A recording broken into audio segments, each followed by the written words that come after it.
It has been the main recurring topic of conversation over the last 2 weeks.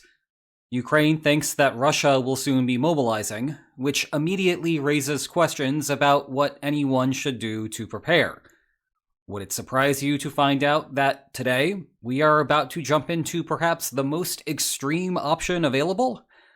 Yep, it is time to pick up the phone because the geopolitics helpline is about to start. Would it make any sense for Ukraine to launch any planned offensive to coincide with a Russian mobilization? The rationale could be to further destabilize Russia at a politically inconvenient time. Or you could capture some ground before large amounts of mobilized troops make it to the battlefield. You might even force Russia to send some in early without training and become casualties. Well, as a starting point, realistically, this is a decision that has to be made now. Ukraine cannot wait until Russia pulls the trigger on mobilization. If things have advanced that far, it would already be too late for Ukraine to prepare a defensively minded counter-mobilization, let alone launch a full-fledged offensive operation. Thus, for the rest of this video, I will be focusing on what Ukraine might be able to do in the next 6 weeks to influence Russian mobilization incentives. For the rest of my answer, let me separate it into 2 parts. First, we will cover the absolute minimum necessary conditions for Ukraine to even think about the idea. Then we will assume that those conditions hold and discuss whether it is a good idea. Precondition number 1 is that Ukraine actually believes that Russia will be mobilizing. We have talked before about how there is a strong incentive for Ukraine to claim as much, even if that is not the case. Remember, if average Alexanders and median Mikhails believe their draft numbers will be called imminently, they might leave the country, and that benefits Ukraine regardless of whether a mobilization actually occurs. Unlike the cheap talk of simply telling the press that a mobilization will happen, launching a preemptive offensive countermeasure is costly and risky. You bear all of the consequences of the operation, regardless of whether Russia ultimately chooses to mobilize. Now, I am not sure what Ukrainian intelligence actually says here, but you can understand why an assessment that there is a 95% chance that mobilization will happen ought to result in a fundamentally different decision from Ukraine than an assessment that there is only a 10% chance that it will happen. Precondition number 2 is that Ukraine must have excess manpower. If you are getting skeptical here, I do not blame you. Everything that we understand about the presidential administration dynamics inside of Ukraine is that the country is hurting for soldiers on the front lines. You cannot launch an offensive without the warm bodies to do so. Is it possible that they are there? Sure. It was only about 2 years ago an abundance of Ukrainians suddenly found themselves invading Kursk. But my goodness, wouldn't the Fedorov-Sursky drama be a diversion for the ages if all it was doing was covering for some secret offensive plot?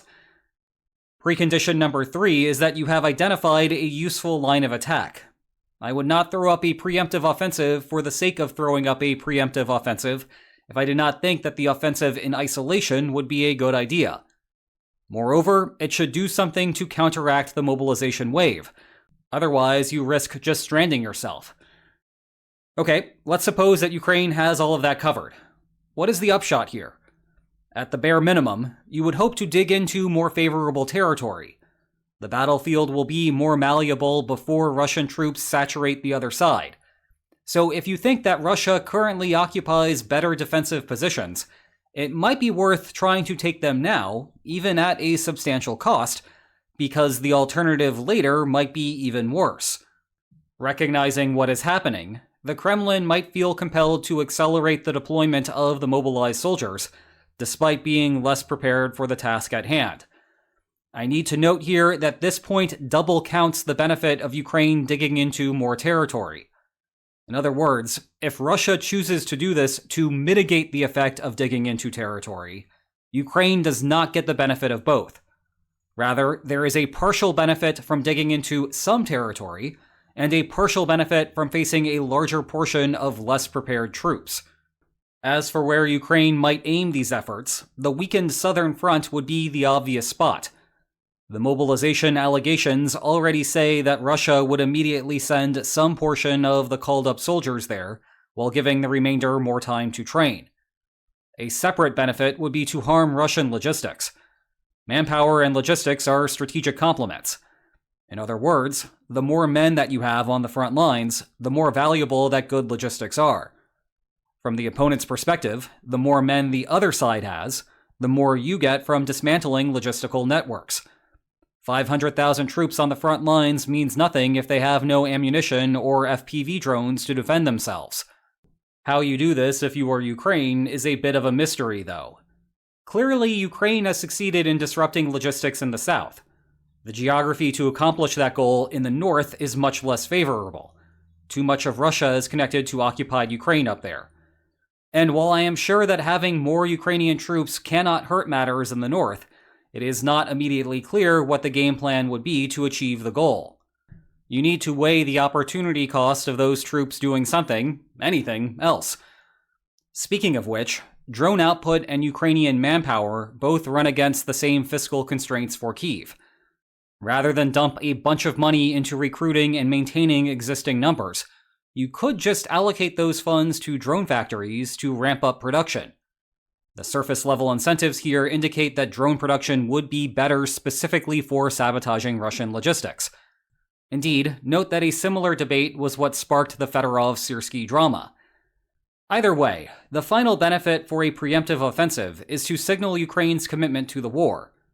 The bigger the brick wall that the Kremlin sees along the front lines, the less attractive mobilization looks, especially given the political risks that the Kremlin will face. Thus, there is some hope that such an operation would stop the Russian mobilization altogether. Moving on beyond the downside risks that I've already mentioned, there are a few more that need to be on the minds of military planners in Kyiv. The clearest problem here is that Ukraine would effectively be playing into its own weakness. Ukraine has already had fewer soldiers dedicated to the war effort than Russia. Going on an offensive makes this matter worse because you need to outnumber defending soldiers to be effective. Why do that when you could passively use the extra manpower, sit back inside of your own entrenchments, and let mobilized Russian troops come to you? Drain them one at a time, accelerate the political problems back in Moscow, and do better overall. And while the political signaling benefits of a preemptive offensive reduce the chances that Russia mobilizes, the flip side is that Russian military planners may observe a new weakness that Ukraine creates by starting that process. Thus, it is possible that you would take an ambivalent set of policymakers in the Kremlin and push them into loving the idea of mobilizing. Note here that you can also obtain the political benefits of a preemptive offensive by simply raising investment levels across the board in less risky strategies, which further undermines the broader argument. So, to sum up everything for today, I would describe a preemptive offensive as unlikely, because it requires a whole bunch of preconditions to hold for it to begin to even look like a good idea. Then again, we do not know whether those are true. They may all seem unlikely from the outside, but much of what war depends on is what is not publicly observable. Meanwhile, what is publicly observable is this fantastic playlist that features the entire Geopolitics Helpline archive. Click here to begin watching. And if you enjoyed today's video, then please like, share, and subscribe, and I will see you tomorrow. Take care.